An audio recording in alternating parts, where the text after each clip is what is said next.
क्या आपको भी ड्राई कफ की प्रॉब्लम रहती है मानसून सीजन में और उससे आपकी नींद और क्वालिटी ऑफ लाइफ भी ख़राब होती है?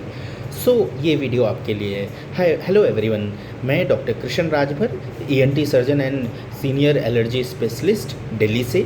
मैं आपको बताऊंगा कि मानसून सीजन में ड्राई कफ क्यों हो सकता है और ड्राई कफ को क्यों केवल फार्मेसी की दवाइयों से मैनेज करना आपके लिए घातक हो सकता है। It can be dangerous for you. So dry cough का इवैल्यूएशन बहुत ज़रूरी है। ऐसा नहीं कि ड्राई कफ के लिए हमने कफ सिरप ले लिया उससे हमारा बीमारी सही हो जाएगा। ड्राई कफ कई कारण से हो सकता है। ड्राई कफ कुछ रेयर कारणों से भी हो सकता है कि आपकी कुछ दवाइयाँ चल रही हैं किसी और प्रॉब्लम के लिए, उससे ड्राई कफ हो रहा है। ड्राई कफ आपको वायरल ब्रोंकाइटिस से हो सकता है। ड्राई कफ आपको थ्रोट इन्फेक्शन से हो सकता है, वो वायरल या बैक्टीरियल हो सकता है। ड्राई कफ आपको एलर्जिक राइनाइटिस, जिससे कि पोस्ट नेजल ड्रिप हो रहा है, नाक के पीछे से बलगम गिर रहा है, उससे हो सकता है। ड्राई कफ आपको एसिडिटी की प्रॉब्लम, एलपीआर की प्रॉब्लम, जिसको लैरिंगोफेरेंजियल रिफ्लक्स बोलते हैं, उससे हो सकता है।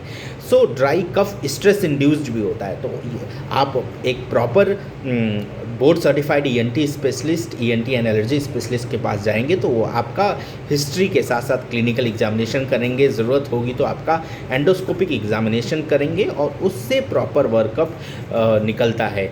और इससे पता चलेगा कि आपको ड्राई कफ का कारण क्या है और उस कारण को ट्रीट करने से ट्रीटमेंट बेटर होगी। अदरवाइज़ कई बार क्या होता है, पेशेंट को टीबी होता है और वो खुद से इलाज करते रहता है और टीबी दूसरे ऑर्गन में भी फैल जाता है, फेफड़ों से आपके पेट में फैल जाता है और भी काफ़ी ऑर्गन में फैल जाता है, वो जो कि मॉर्बिडिटी वाइज भी होता है, कॉस्ट ऑफ थेरेपी भी बढ़ता है, प्लस इससे आपकी जो क्वालिटी ऑफ लाइफ भी इफेक्ट होती है और ये कॉम्प्लिकेशंस हो सकता है आपके हेल्थ में। सो I hope that this information will be helpful to you all.